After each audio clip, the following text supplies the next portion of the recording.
भारतीय संविधान का अनुच्छेद 2 भारत संघ में नए राज्यों के प्रवेश या स्थापना की संसद की शक्ति से संबंधित है।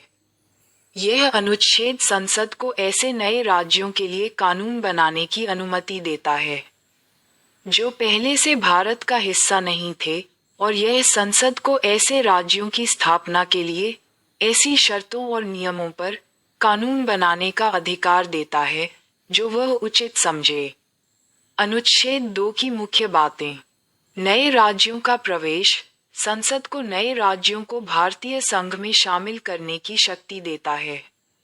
नए राज्यों की स्थापना संसद को नए राज्यों को भारत के भीतर स्थापित करने की भी अनुमति देता है।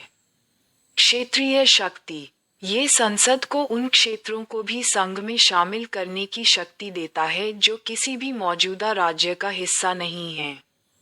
शर्तें और नियम, संसद अपनी इच्छानुसार नए राज्यों की स्थापना के लिए ऐसी शर्तों और नियमों पर कानून बना सकती है जो उसे सही लगें।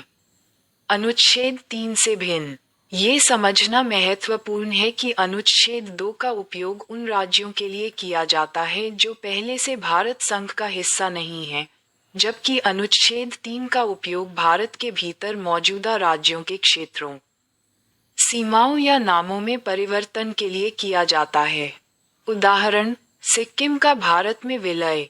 अनुच्छेद 2 का एक उदाहरण सिक्किम का भारत संघ में विलय है, जो एक नया राज्य था और जिसे भारत में शामिल किया गया था।